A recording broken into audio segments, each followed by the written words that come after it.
English language. Now, when I was talking about Old English period and Middle English period in the first module, that is British literature, I discussed the formation of English as a language. But in this particular audio lecture, I'm going to take you through the three periods of English, and we are going to see how the evolution of English language happened. So the first period is Old English, that is from 450 AD to 1150 AD. The second period is Middle English, that is from 1150 to 1500 AD. And the third period is Modern English, that is from 1500 till today. Now, before we move on and look at the three periods, it's important to understand what is inflection, because we are going to talk about this term in each of the periods. So what is inflection? Inflection, I-N-F-L-E-C-T-I-O-N. I-N-F-L-E-C-T-I-O-N. Inflection refers to a process of word formation in which items are added to the base form of the word to express grammatical meaning. In simple terms, inflection is when you add a suffix or a prefix to a base word and you try to talk about the grammatical meaning by adding these extra letters to the word. For example, there's a word girl, G-I-R-L, girl. Now when I add S to the girl, it becomes girls. Now this S is inflection and it tells us about the plural form. Okay, it indicates the singular or plural form. Similarly, if you take the verb buy, B-U-Y, buy, and if I add S to it, buys, it is going to tell you about the tense. If I change the word and I say brought, or if I add ed to a word like walk, you are going to get the indication of the tense. Or if there's a word big and I add er to it or est to it, it will become bigger, biggest. Now it helps us to understand the adjectives. So comparative and superlative form hota hai when you add certain letters to a word. So inflection is when you add a prefix or a suffix, and by adding these letters to a base word, the grammatical meaning changes. So nouns are inflected in the plural. Cat is there, I add S to it, cats. So in order to make a noun plural, we add inflection. Then verbs are inflected in various tenses. Okay, walk, walked, walked. Then adjectives are inflected in the comparative and superlative form. Big, bigger, biggest. So this is how inflection system works. Now we are going to see how inflection changed over a period of time. So let's begin with the Old English period, that is from 450 to 1150 AD. So we all know that history of English language really started with the arrival of three Germanic tribes that invaded Britain during the 5th century AD.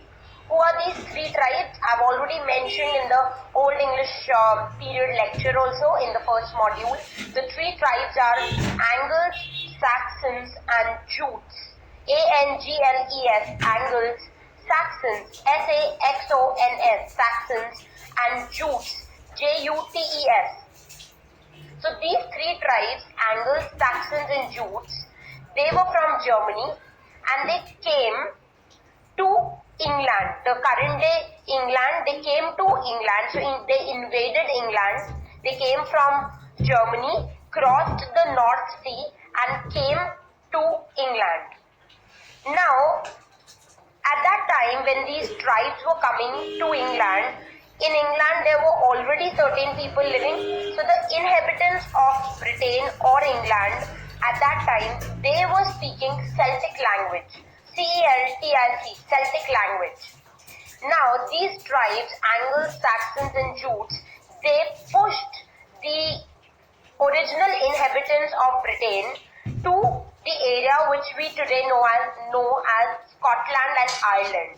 And that is why Celtic literature is very popular in Ireland. I've already discussed Celtic literature and Celtic mythology in the module number 8, literary terms.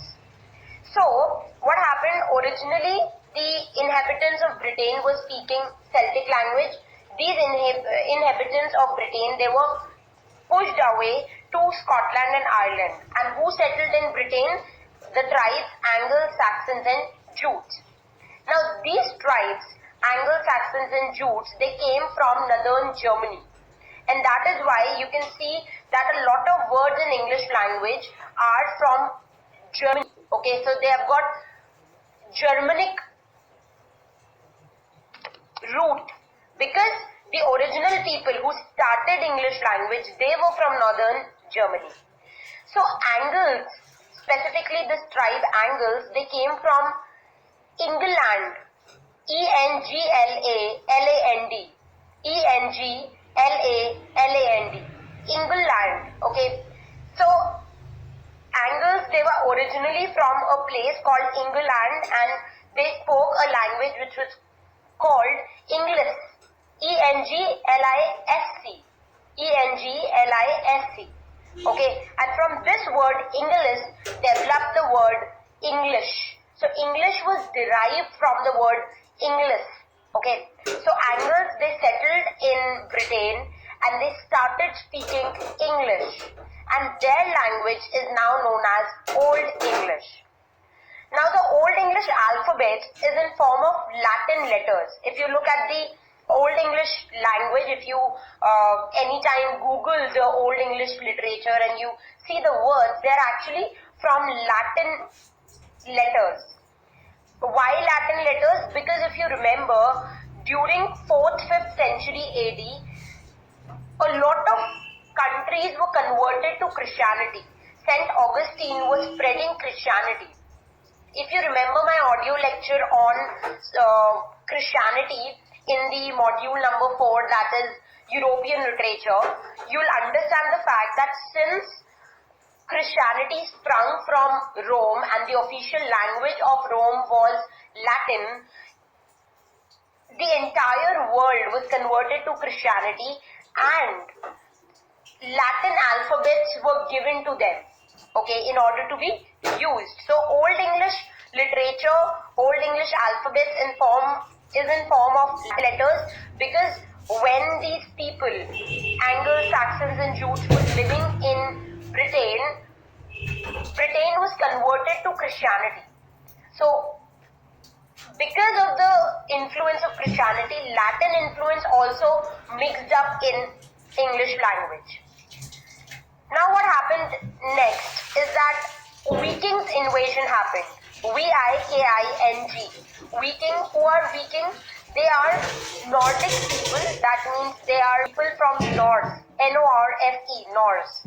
And these were tribes who invaded England around 8th century AD. Now because of that invasion, a lot of Old Norse words entered into the English vocabulary. अभी तक English vocabulary में Latin का influence है and Germanic language का influence है. Now because of the Viking invasion, a lot of Old Norse words entered into English language, and few examples of Old Norse words are knife, husband, give, take, egg, run. All these words are actually from Old Norse language, and they were taken into English language.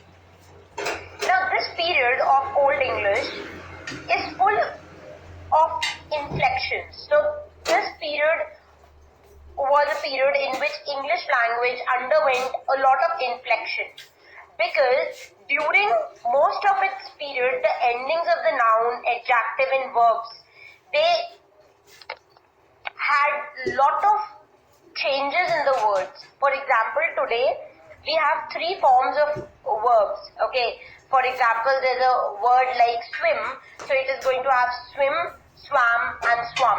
3 forms of swim. But in the Old English literature, in Old English language, there were 5 or 6 forms of verbs. Similarly, nouns also had a lot of different inflections. In today's scenario, in modern English, we just have s or es added to the noun in order to denote the plural. But at that time there were different categories of noun. A lot of letters were added to a word in order to change the grammatical category. That is why we know Old English as a language full of inflections. So this was Old English period. Now we move on to the Middle English period, that is from 1150 to 1500 AD. We know that in 1066 AD, Normans conquered England. So a Norman conquest happened which introduced French into England as the normal language of ruling class. So French started dominating England and French rulers were ruling England. So what happened? French language became the language of the ruling class. So from 1066 to 1200, Anglo-Norman period or Norman-French period was established. So all the documents which were there in the courts, they were written either in Latin or in French. They were not written in English. And we found that French language dominated the people. Only the peasantry and the lower middle class people were speaking English, whereas all the upper class people and aristocratic people were speaking French. So now after Germanic influence, after Viking influence, we have another influence on English language, which is the French influence. That is why a lot of words in English language are from French, from French language. Now there were four principal dialects during Middle English period. The four dialects were Northern English, East Midland English, West Midland English and Southern English. Northern English, East Midland English, West Midland English and Southern English.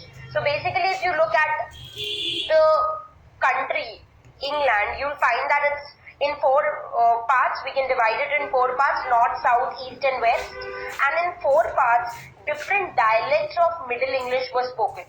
So during Middle English period, different types of English were spoken in England.